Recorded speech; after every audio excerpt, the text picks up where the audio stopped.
Hi, welcome to Furry Friend Zone. It's Tracy here. We're going to do a review on the Wahl KM10 clipper today. So please watch and we'll fill you in on all the details. So I've been grooming for about 17 years and I've used over the years multiple different types of clippers.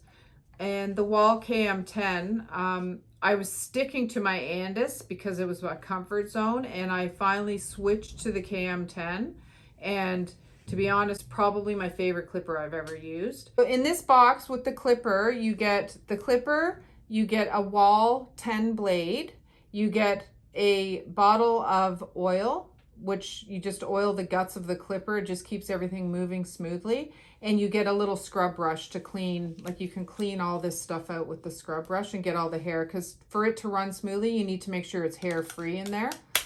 And then it comes with a booklet with instructions on how it operates and how to use it. The cost of this clipper is $220 Canadian, plus tax, of course. So it's a really good price point for the durability and effectiveness of this clipper. This is probably my favorite clipper I've ever used, and I think I've probably used at least 4 different types of clippers, and this one would definitely be on the top of my list as my favorite. This is it here. It's way smaller. It's a nice small fit in your hand, and it's actually got like a curve to it, so when you're holding on to it, you can grip it a lot better because it's not the same all the way down.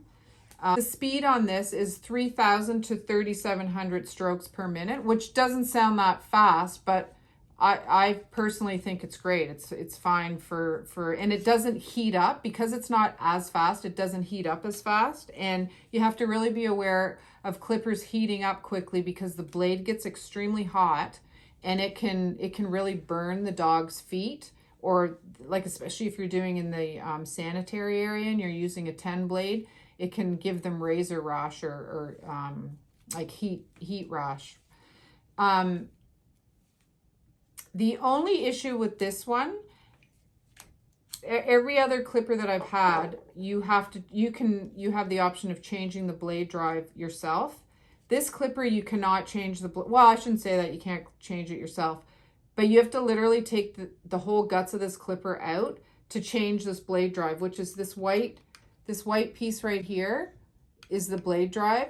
So you have to, I personally, I don't know if I would be comfortable taking it apart, because if you don't put it back together properly, it's never going to run smoothly again. So I would send it away to get the blade drive fixed, and then they'll replace the whole guts of this up here, and that's the most important part, to be holding the blade straight and sturdy so that it's giving an even cut on the dog. This one, the blade goes on and off. You just push in this little lever here. You push it in and flip the blade off. So it's pretty quick and easy to get the blade on and off. Now, when I turn this on, it's going to sound really loud. And it is loud. But when you're actually grooming along with it, it doesn't seem to be too bad. I would say with this specific one, because it's pushing the 2-year mark, when I first take it out of the box, it's quiet. But once it ages, it starts to get louder and louder and louder. So it just probably needs a tune-up at this point. Now, the blade drive, I haven't seen any signs of the blade drive needing to be done, but it probably needs to be done every 1.5 to 2 years. And if you have one dog at home and you're clipping just your dog, it would last forever. But because I'm grooming daily and doing multiple dogs, my lifespan on that isn't going to be as long, of course. And a clipper should really be maintained, like sent away for maintenance anyways, a tune-up. Just, you'll get a longer lifespan out of the clipper if you treat your equipment the way you should. So we always, when we're doing our reviews, we always do a Furry Friend Zone scoring. And I'm going to rate this one, the durability of this clipper, I'm going to rate it out of, they're all rated out of 10. I'm going to rate this one a 9.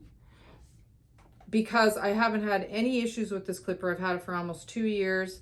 I've never had to have the switch replaced. I've never had to have the cord replaced. I've done nothing with it except for oil it, basically. I haven't even had to change the drive assembly. So durability is definitely 9 out of 10. It's tough to get a 10 out of 10, but it wouldn't be far off of that. Cost, $220 Canadian is a pretty decent, when you're comparing other costs of other clippers, 220 Canadian is a decent cost for an excellent quality clipper. And the effectiveness, 100%, I would give it a 9, maybe even higher than a 9, because this sucker gets through thick coats. It gets through, I'm not a fan of wet clipping, but you could do wet clipping with it. You could, it's an awesome clipper. And like I said, it's probably one of my favorites. And as far as durability and effectiveness, we have 3 horses, and I use this one on the horses, and horses are huge, and the minis have a coat that's probably that long, and this clipper will go through that like butter. Like it's amazing. So that's a really, really good sign that this is a really good quality clipper. Overall, out of 10, this clipper, I would probably give it almost a 9.5. I hate giving it perfect because nothing is perfect, but between 9 and 9.5, I would give this clipper that rating. It's a great clipper, and for the price point, it's awesome. And if you're a groomer, I would highly recommend it. Thanks so much for watching. If you have any other questions or review requests that you would like, please comment below. Like, comment, and subscribe, and I'm happy to answer any questions anybody has. Thanks so much.